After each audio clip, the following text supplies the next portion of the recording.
அஜித் படம் அதெல்லாம் ஒண்ணும் இல்லை. எங்க பாட்டு நீங்க 7 கோடி ரூபாய் கொடுத்த ஒரு மியூசிக் டைரக்டர் போட்டு அவன் பாட்டு கைதட்டல் விழாம எங்க பாட்டுக்கு விழுந்துட்டு இருக்கியா? 7 கோடி ரூபாய் கொடுத்தவன் பாட்டு கிட்டாவல, எங்க பாட்டை போட்டவன கைதட்டல் வருது. எங்கிட்ட கேட்கல, எங்கிட்ட பெர்மிஷன் வாங்கல அப்படின்னு சொல்லி சண்டை போடுற காரணம் பணத்தை ஆசை இல்லை சார், கொட்டி கிடக்கு. இப்ப நிறைய பாடுறாங்க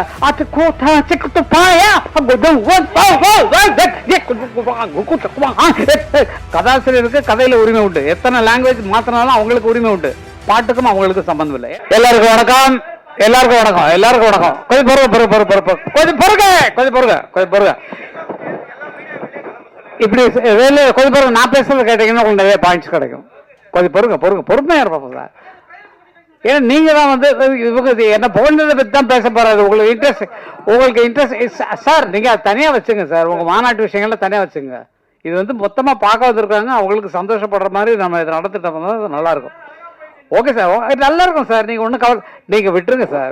சின்ன சின்ன குற்றங்கள் வரும், அதை அது மன்னிக்கிறவன் தான் மனுஷன், புரிஞ்சுங்களா? இல்ல நான் சொல்றது என்னன்னா, குற்றங்கள் இல்லாமல் யாருமே எந்த மனுஷனுமே கிடையாது. வெளியில் நல்ல மாதிரி ஆக்ட் பண்றோம், நம்ம நல்ல யோசிச்சு பாருங்க உள்ள. இல்ல அது மாதிரிதான் நல்ல மாதிரி நடிச்சிட்டு இருக்கோம், உள்ள எவ்வளவு அழுக்கு இருக்கு, அசிங்கம் இருக்கு. அதான் சொல்றேன், வெளில நல்ல ஆள் அப்படி சைட்ல இருக்க நல்லா இருக்கக்கூடாது, அதெல்லாம் சொல்றதில்ல, பாக்குறதில்ல. அது மாதிரி நினைச்சுங்க, லைஃப்பை என்ஜாய் பண்ணுங்க சார். கோவத்தில் உங்க இதை வேஸ்ட் பண்ணிக்காதீங்க. என்ன மாதிரி இருக்கு எனக்கு எதுவுமே விட்டாது. இன்னைக்கு மத்தியானம் அண்ணன்ட்டு பேசி பெங்களூர்ல இருந்தார். இப்போ பெங்களூர் இருந்தோம்னா சத்தம் போட்டுருந்தா அவர்கிட்ட. இன்னைக்கு ஒரு சின்ன எங்கள் வீட்டில் ஃபங்க்ஷன், அது வீட்டில் நீ போய் நடத்திடுறாரு, பூஜை ரூம்ல போய் எல்லாம் பண்ணியாச்சு. அண்ணன் பேசினோடனே நான் வந்து என்னை கச்சேரிக்கு விட்டு போயிடுவார். ஏன்னா காரணம் இந்த கால் கொஞ்சம் எனக்கு இதாக இருக்கனால உன்னை பார்த்தா எனக்கு டென்ஷன் ஆகுது, நீ வந்து கீழே நடந்துட்டு இருந்தீங்கன்னா எனக்கு வந்து மேலே பாட முடியல, அதனால விசுவாரன்னு நான் அவர்கிட்ட போய் நின்று டான்ஸ் எல்லாம் ஆடி காட்டிட்டேன். இனிமேல் கச்சேரிக்கு நான் வந்தே ஆவேன். பாரின் கச்சேரியில் நிறைய இருக்கு, சிம்பனிக்கெல்லாம் விட்டு போயிட்டாங்க எனக்கு உடம்பு சரியில்லைன்னு. அந்த மாதிரி சண்டையெல்லாம் போகும். ஆனால் இன்னைக்கு அண்ணன் சொன்னாரு, நீ பார்த்தா கச்சேரி வந்தா பேசிட்டே இருப்படான்னு. இல்லைண்ணா, நம்ம 2 பேரும் பேசும்போது நான் பேசிக்கிறேன், என்ன மாதிரி பேசுறதுக்கு ஆள் கிடையாது அவர்கிட்ட. நல்லா போட்டு கலாட்டா பண்றது இல்லை. அதான் சொன்னாங்களே, ஒரே ஒரு பெரிய தம்பி, அண்ணனுக்குரிய தம்பி, ஒரே ஒரு தம்பினா நான் தான். அது எவ்வளவு பெரிய பெருமை பாருங்க. இதுக்கு மேல கிரேடு வேணுமா? நல்ல யோசிக்க. உலகம் புகழக்கூடிய ஒரு சிம்பனி எழுதி எல்லாம் வெளிநாட்டுக்காரெல்லாம் மூக்கில் வரல, ஐயோ அப்படி மொசாட் மாதிரி இருக்கு, விஜயத்தவன் மாதிரி இருக்கு, அதே லிஸ்ட்ல நீங்க வந்திருக்கீங்களே சொல்லி கேட்கும்போது எங்களுக்கெல்லாம் எவ்வளவு சந்தோஷம். உலக புகழ்பெற்ற சிம்பனின்னா உங்களுக்கு புரியாது, அதுல ரசிக்கிறவங்களுக்கு தனி மைண்ட் வேணும். அது மாதிரி நமக்கு போட்டோ அடிச்சா போடுச்சு, தன்னா தர நன்னா தன்னா நன்னா தேர நன்னா தன்னா தன்னா, இது நமக்கு புரியும். அந்த மீனை தெரிஞ்சு அந்த மியூசிக் தான் ரசிக்க முடியும். எதுக்குன்னா நீங்கெல்லாம் தயாராகணும். கேட்டுக்கிட்டா நல்லா தூக்கம் வரும், அது என்னமோ எங்கேயோ கொண்டு போகும். அந்த மாதிரி ஒரு மியூசிக்ல உலக புகழ் பெறணும், நம்மளுடைய பேர் வந்து உலகத்துல பேர் பெறணும்ட்டு இப்ப எல்லா நாட்டிலையும் அவருடைய சிம்பனி அரேஞ்ச் பண்ணிருக்காங்க. ஜெர்மன்ல, டெல்லியில வந்து நடக்க போகுது, இங்க வந்து ஜூன் 2 பண்ண போறாங்க. அப்படிப்பட்ட அண்ணனும் நானும் ஒரே வயிற்றுல அம்மா வயிற்றுல பிறந்திருக்கோங்கிறது பெரிய பெரிய பாக்கியம். அந்த இதுக்கு மேல பட்டம் தேவையில்லை சார், எல்லாம் அவர் கொடுத்ததுதான், அண்ணன் கொடுத்ததுதான். ஃபர்ஸ்ட் ஓப்பனிங்ல ஒரு செக்கை கொடுத்து கோழி கூடுன்னு ஒரு படம் நீ வந்து டைரக்ட் பண்ணு அப்படி சொன்னாங்க. நான் யார்ட்டையும் அசிஸ்டண்டாவே இல்லை, படங்கள் பார்த்துருக்கோம். ரீகார்டிங் போகும்போது அது எப்படி எடுக்கிறாங்க, அது எங்க க்ளோஸ்அப் போடுறாங்க, எங்க ட்ராலி போடுறாங்க, எங்க வந்து ட்ரெயின்ல போகுது, எல்லாத்தையும் நோட் பண்ணியாச்சு. இது மட்டும் தான் காப்பி ஆக்ஷனே தவிர யார்ட்டையும் வேலை செய்யவே இல்லை. எப்படி எடுக்க போறாங்கன்னா கதை சொல்லிடுறாங்க. எங்க அண்ணன் பாஸ்கருக்கு கதை சொல்றாங்க, கதை என்ன வரல நான் யோசிச்சுட்டு இருக்கேண்ணா அப்படி சொல்லி பேசி இப்படித்தான் கரெக்டாக போகும். அந்த படத்தோடைய தீம் பார்த்தீங்கன்னா ஒரு பழைய படத்தோடைய தீம், அதை வச்சுதான் டெவலப் பண்ணணும். அதெல்லாம் சொல்லக்கூடாது, ரகசியம் சொல்ல. என்ன புத்திசாலி தனமா படம் எடுத்திருக்கப்பா கோழி கூது அப்படி. அந்த மாதிரி கரகாட்டக்காரன் சூப்பர். நீங்க பார்த்து வச்ச தில்லண்ணா மோகன் அவள் தான் கரகாட்டக்காரன். அவங்க 2 பேரும் டான்ஸர் வச்சாங்க, நாங்க ஒரு நாதஸ்வரமும் ஒரு நாட்டிய காரியம் வச்சாங்க. நான் 2 பேரும் நாதஸ்வரம் நாட்டிய ஃபோக் டான்ஸ்ல உள்ளவங்க அப்படி சொல்லி தான் அந்த படத்தை எடுத்தோம். எனக்கு அங்கே சோடாக்காரரை தெரியும், நான் வரேன் அப்படின்னு சொல்லுவாங்க இல்லைங்களா. இப்போ பாலையாசனம் சொல்லி ஊரு விட்டு ஊரு வந்து காதல் கீதல் பண்ணாதீங்க, பேரு கெட்டு போச்சுதுன்னா நம்ம பொழப்பு என்னதுங்க, விட்டுட்டு தம்பி. இது அவங்க போட்ட வேண்டிய பாட்டை நாங்கள் போட்டோம். பாலையா கூட போனல சிவாஜி கூட, என்னப்பா ஏப்பா எங்கப்பா வந்திருக்க நீ, அந்த இடத்துல அவர் பாடிருக்க வேண்டிய பாட்டு அந்த இடத்துல பாட்டு வச்சிட்டோம். அது மாதிரி முன்னோர்கள் நமக்கு பெரியவங்களா இருக்கிறதுனால அவங்கள ஃபாலோ பண்ணாலே நமக்கு நல்ல பேர் வரும். இவங்க அமைப்பு ரொம்ப அருமையான, அவங்க ஐடியாலாம் கேட்டபோது நல்ல அமைப்பா இருக்கு. ஆனால் எனக்கு என்ன தெளிவு வரல, எனக்கு மைண்ட்ல எனக்கு தெளிவு வரல. ஓஹோ இவங்கள்ட்ட சேர்ந்தோம்னா நமக்கு ஆஃப் டிக்கெட்ல நமக்கு படம் கிடைக்குது, நம்ம டிக்கெட்ல பாதி தான், ஐயோ பரவாயில்லையே அப்படின்னு சொல்லி நினைக்கணுமா, இல்லை வந்து கஷ்டப்படுற இது அருமையான பாயிண்ட் சொன்னாரு உதயகுமார் சார். நடிக்க நம்ம டைரக்டர் யூனியன்ல தலைவர், இவர் செக்ரட்டரி, பேரரசு. முதல்ல தயாரா இருக்கக்கூடிய டைரக்டர்ஸ் புதுசா கத்துக்கிறவங்களை கொண்டு வந்து விடாம தயாரிப்புல இருந்து அவன் உயிரை வச்சுட்டு ஒரு கதையை வச்சுட்டு உட்காந்துருக்க. யாராவது ப்ரொடியூசர் கிடைக்க மாட்டேன்னா எனக்கு கிடைச்சா நல்லா இருக்குமே அப்படின்னு சொல்லி உட்காந்துருக்காங்க. எல்லாரும் யூனியன்ல உட்காந்துருக்காங்க. அந்த மாதிரி ஆட்கள் நீங்க சொல்லுங்க சார், நாங்க அதை போடுறோம் சார் அப்படின்னு இவங்கள்ட்ட கேட்டீங்கன்னா சொல்லுவாங்க. நீங்க அதை எடுத்து பண்ணீங்கன்னா உங்க படம் சக்சஸோ சக்சஸ், வேற அதுக்கு மேல வழியே கிடையாது. நான் நிஜமா என்ன நினைச்சேன்னா, மாநாடுன்னு போட்டிருக்காங்க, இவர் வேற நல்லா பேசிட்டு இருக்காரு, கேன்வாஸ் பண்றது, எவ்வளவு டிக்கெட் 200 ரூபாயா 200 பைசா மெம்பர்ஷிப் எல்லாம் போடுறாங்க. ஒருவேளை இவர் நம்மளெல்லாம் வச்சு ஒரு அரசியல் கட்சி ஆரம்பிக்கிறாரோ, அது அந்த மாதிரி திரட்டுறாரா அப்படிங்கிற மாதிரி எனக்கு மனசுல போனுச்சு. அதான் பேரண்ட்ஸ்ட கேட்டுட்டு இருந்தேன். என்னமா 2 பேரும் அந்த கோபத்துல தான் இருந்தோம். ஆனா வந்து இது வந்து ஒரு நல்ல அமைப்புல அமைஞ்சா ரொம்ப நல்லா இருக்கும். அப்புறம் நான் ஒரு சின்ன விஷயமா தான் சொல்லணும். எல்லாம் வந்து என்னை பாராட்டி போல்டு தள்ளிட்டாங்க. பொன்மான தேடி நானும் பூவோட வந்தேன், நான் வந்த நேராண்ட மானங்க இல்ல, அந்த மான் போன மாயம் என்ன ராசாத்தின்ற பாட்டு போட்டோம். இது கலைமணி ரைட்டர் வந்து ஃபர்ஸ்ட் டைரக்ட் பண்ற படம் எங்க ஊர் ராசாத்திங்கிற படம். நான் மியூசிக். அவர் சொன்னது என்ன, இந்த இடத்துல காதலனும் காதலையும் பிரிஞ்சிருக்கிறாங்க, இந்த பாட்டுக்கு பாட்டு எடுத்து பாட்டுல அந்த மாதிரி நல்லா பாட்டுக்கு பாட்டு எடுத்துன்னு இந்த பாட்டை சரியா கவனிக்க. பாட்டுக்கு பாட்டு எடுத்தான் தன்னா எதுனா பாட்டுக்கு பாட்டு எடுத்து மத்தாலும் கட் பண்ணிட்டான். ஆரம்பத்தை பிடிச்சிட்டான். தான் பாட்டுக்கு பாட்டு எடுத்து வந்துச்சுன்னா நான் பாடுவதை கேட்டாயோ, அதை கட் பண்ணிட்டு லாஸ்ட் தூக்கி போட்டான். எங்க ஒரு ராசத்துல நீங்க கேட்கப்பட்டது. அது மாதிரி எது ஆதாரம் இல்லாம நம்மளால ஒண்ணும் பண்ண முடியாது. இன்னொரு பாட்டு அருமையா சொன்னீங்க, நீலவான ஓடையில் நீந்துகின்ற வெண்ணிலா. இது பாலாஜிட்ட நான் வந்து மியூசிக் பண்றது அவ்வளவு, ஏன்னா ஒரு டப்பிங் படம் வாங்கிட்டாங்க, ஆல்ரெடி சாங்ஸோட சேர்த்து வாங்கிட்டாங்க. வேற ஒரு மியூசிக் டைரக்டர் பண்ண தெலுங்கு படம் பிரேமாபிஷேகம்னு ஒரு படம், தெலுங்கு படத்தை அப்படியே ரைட்ஸ் வாங்கிட்டாங்க. அந்த சாங்ஸ் மட்டும் நீங்க வாய்ஸ் மிக்ஸ் பண்ணி கொடுத்தா போறோம்னு தான் கூப்பிட்டாங்க. ஆனா அவருக்கு நீங்க அப்படி என்ன இறக்கிடாதீங்க, டப்பிங் படத்து மியூசிக் டைரக்டர் மாதிரி. நீங்க எவ்வளவுதான் சொல்லுங்க, ஒரு பாட்டுக்கு 100 பாட்டு நான் போட்டு காட்டுறேன், என்னோட டியூன்ஸ் எல்லாம் கேளுங்க சொல்லிட்டு அப்படி போட்டது. இது ஒன்றும் பெரிய விஷயமே இல்லை. நீலவான ஓடையில் என்ன பாட்டுன்னு சொன்னா, வசந்த கால கோலங்கள் வானில் விழுந்த கோடுகள் கலைந்திடும் கனவுகள் கண்ணீர் சிந்தும் நினைவுகள் நீலவான ஓடையில் நீ. இந்த 2 பாட்டுக்கு மூலம் எது தெரியுங்களா? என் சிந்தை நோயும் தீருமா. உங்களுக்கு கேட்டிருப்பீங்க இந்த பாட்டை. இது வந்து அந்த காலத்துல வந்த பாட்டு. அந்த பாட்டை ஃபாலோ பண்ணி தான் இந்த அண்ணா அந்த பாட்டு போட்டாங்க, வசந்த கால கோலங்கள். அவரை பார்த்து நான் காப்பி அடிச்சா, பரம்பரையா எங்களுக்கு வந்து அந்த இசை சொத்துல இருந்து காப்பி அடிச்சமே தவிர இது காப்பின்னு நான் சொல்ற வரைக்கும் உங்களுக்கு தெரியாது. காப்பின்னு நான் உங்களை ஃபாலோ பண்றதுதான். ஒரு ஆள் மாதிரி நடிக்கணும்னு சொன்னா இப்ப பாரதி ராஜா ஆன மாதிரி நான் ட்ரெஸ் பண்ணிருக்கேன் பாருங்க. பாருங்க, அதுதான் நமக்கு முன்னோர்கள் என்ன பண்ணாங்களோ அதை நம்ம பண்ணிக்கணும். வயசாக நம்ம வந்து இளமையாருக்கு என்ன ட்ரை பண்ணணுமோ அது பண்ணணும். மியூசிக் பண்றது ஒன்றும் பெரிய விஷயம் கிடையாது. படத்துல காப்பி அடிச்சது சொல்லிட்டேன், கரகாட்டக்காரன் எப்படி எடுத்தோன்னு. பாட்டுகள்லேயே அதே மாதிரி தான். எது தேவையில்லை சார், புதுசா நம்ம வந்து உருவாக்குறதுக்கு ஆல்ரெடி இருக்கிறதவே நம்ம புதுப்பிச்சு இந்த காலத்துக்கு தகுந்த மாதிரி புதுப்பிச்சோம்னாலே போறோம். மறுபடியும் அது மறுபடியும் என்ன இப்ப நிறைய பாடுறாங்க,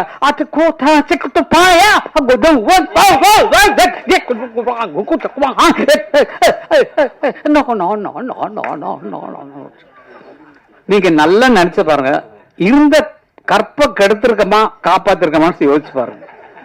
பாட்டுடைய கற்பு, கதையினுடைய கற்பு எல்லாத்தையும் கலைச்சு. நான் தயவு செய்து தப்பா சொல்றேன்னு நினைக்காதீங்க. படம் பார்த்தா எல்லாரும் துப்பாக்கி வச்சிருக்காங்க.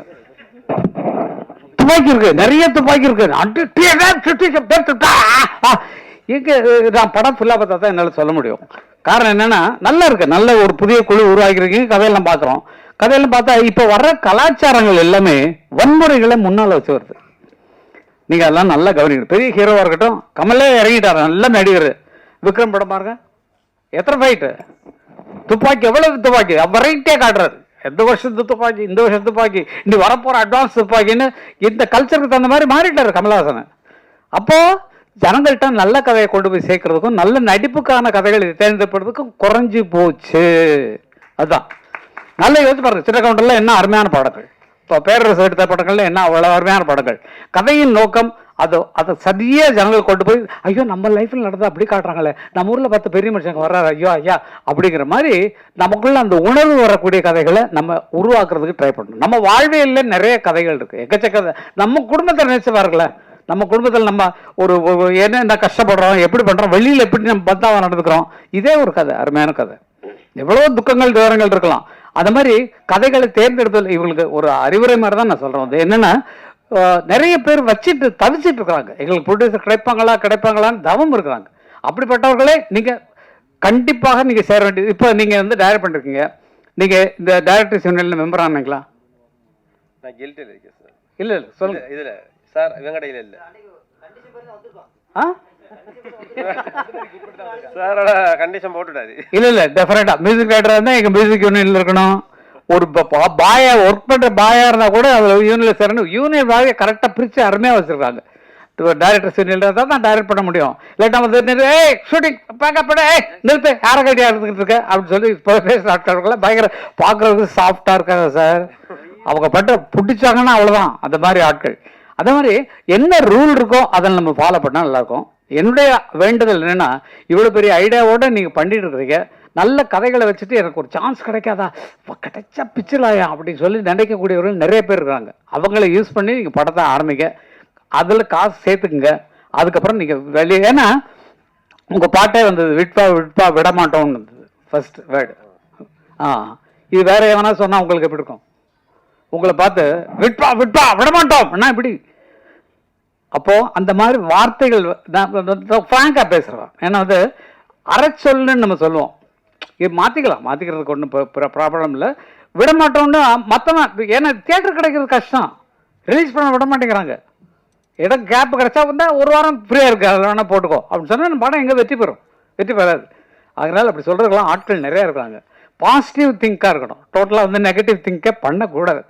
அது மாதிரி அதே மாதிரி வன்முறைகளை தூக்கி கொண்டு வந்து கதையாக்குவது குறையணும். நம்ம வாழ்வியலை சொல்லக்கூடிய கதைகளாக எடுத்தீங்கன்னா ரொம்ப நல்லா இருக்கும்னு நினைக்கிறேன். இசைக்கு முக்கியத்துவம் கொடுத்தீங்கன்னா உங்களுக்கெல்லாம் ஃப்ரீயாக வந்து இளையராஜா பண்ணி கொண்டு என்னுடைய பொறுப்பு. நினைக்கிறோம் சார், நல்ல கதையை கொண்டாங்க, அருமையான கதையை கொண்டாங்க.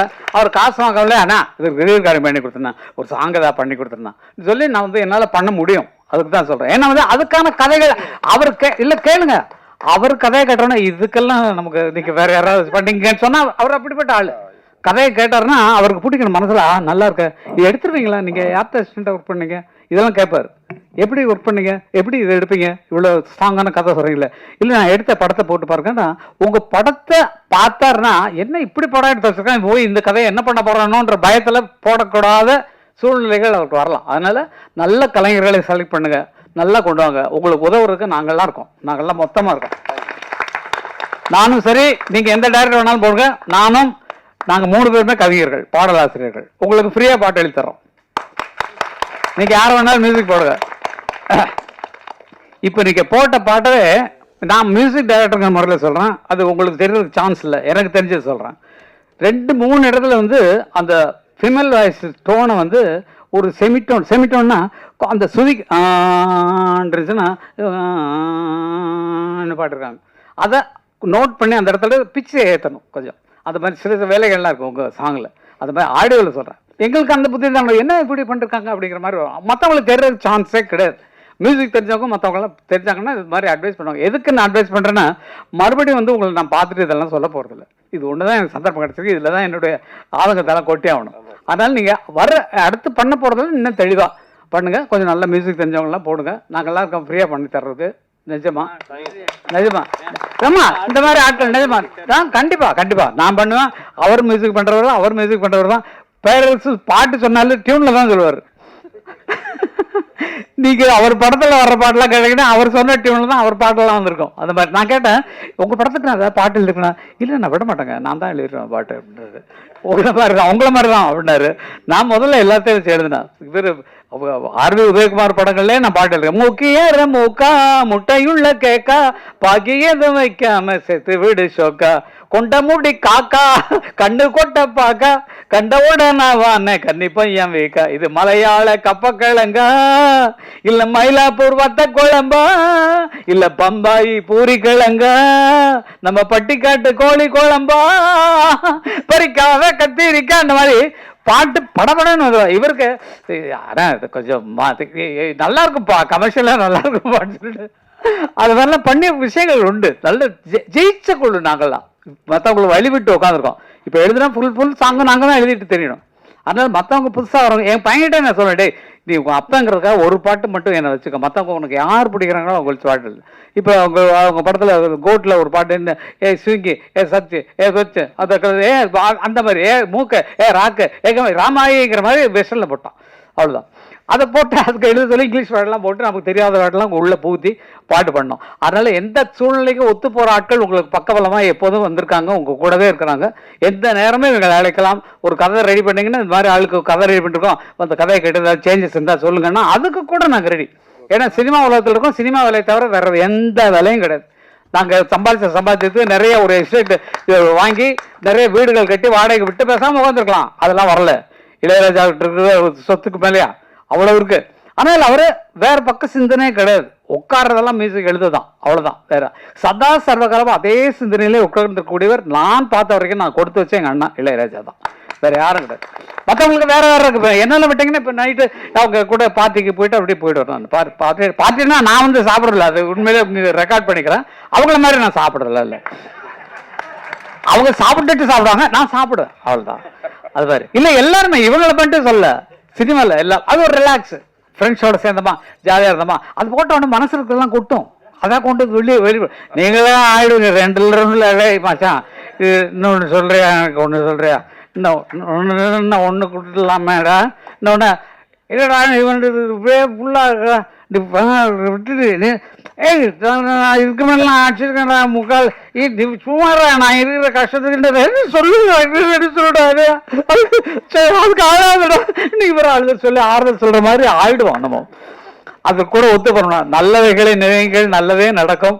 நீங்க எடுத்திருக்க முயற்சி ரொம்ப அருமையான முயற்சி. அந்த வெற்றி பெற எங்கள் அத்தனை பேர் சார் எங்க பின்னால் இருக்கக்கூடிய அத்தனை படைகளும் உங்களுக்கு உதவ தயாரா இருக்கிறோம் என்று சொல்லிக்கொண்டு உங்கள்கிட்ட விடைபெறுவேன். நான் போக வேண்டியது 2 மணி நேரம் டிராவல். அவரு உதயகுமார் அவர்களும் பக்கத்துல தான். பக்கத்தில் நாங்க மகாபலிபுரம் பக்கத்துல இருக்கோம் எங்க வீடு. ஊர் வேண்டாம், ஊர் விட்டு ஊர் வந்து ஓடி போகிற மாதிரி ஓடி போயிட்டுறாங்க இந்த சிட்டிக்குள்ள இருக்க வேண்டான்ட்டு. அது ஒரு சந்தோஷம். அதனால நீங்களும் தனியா இருக்காதீங்க, குடும்பத்தோடு இருக்கு. Copyright correct sir. ஏன்னா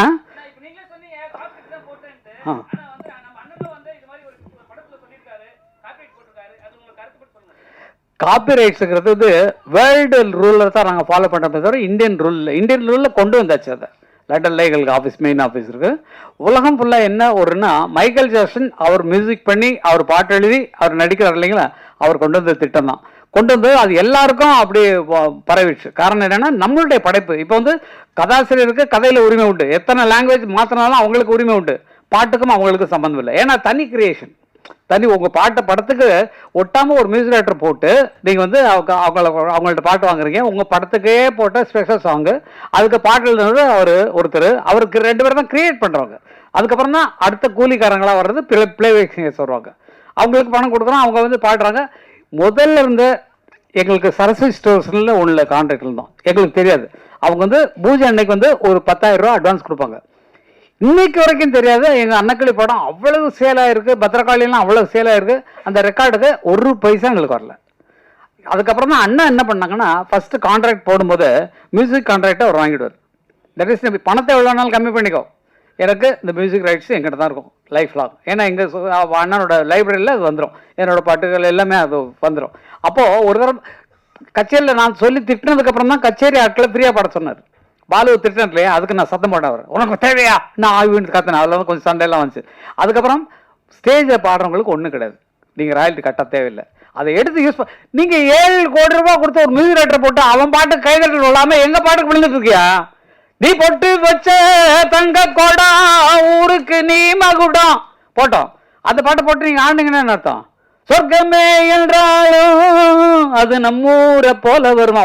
7 கோடி ரூபாய் கொடுத்தவன் பாட்டு கிட்டாவில் எங்கள் பாட்டை போட்டோன்னா கைதட்டல் வருது. இப்போ என் ஜோடி மஞ்சக்குருவி நாடுன்னு பாட்டு தான், சாஞ்சாடு நெஞ்ச தழுவின்னு. மியூசிக் போட்டவன்ல ஓன் பாட்டு கிட்டா இல்லையா? எங்கள் பாட்டு போட்டோன்னே ஆளுக்கு கைதட்டான், உச்சில் அடிக்கிறான், டான்ஸ் ஆடுறான். அப்போ அதுக்கு கூலி எங்களுக்கு வரணும் இல்லை? எங்கள் பேர் போடாமல் தானே எங்கள் மியூசிக் டேரக்டருக்கு பணம் கொடுத்து அவ்வளோ கொடுத்து அவங்கள்ட்ட வாங்க முடியாது தானே எங்கள் பாட்டு போடுறீங்க. அப்போ எங்களுக்கு அதில் பங்கு உண்டு இல்லை? எங்களுக்கு கொடுத்துருக்கணும் இல்லை? எங்கள்கிட்ட பெர்மிஷன் வாங்க, பெர்மிஷன் கேட்டால் ஃப்ரீ அண்ணன் கொடுத்துருவார். இப்போ கேட்காம போடுறது தான் அவருக்கு கோவம் வர்றது காரணம். எங்கிட்ட கேட்கல, எங்கிட்ட பெர்மிஷன் வாங்கலை அப்படின்னு சொல்லி சண்டை போடுறது காரணம் பணத்தாசை இல்லை சார், கொட்டி கிடக்கு சார். பல பேர் நினைக்கிறீங்க. ஆனால் வந்து இந்த ரூலுங்கிறது விதிப்படி நம்ம போயே ஆகணும்.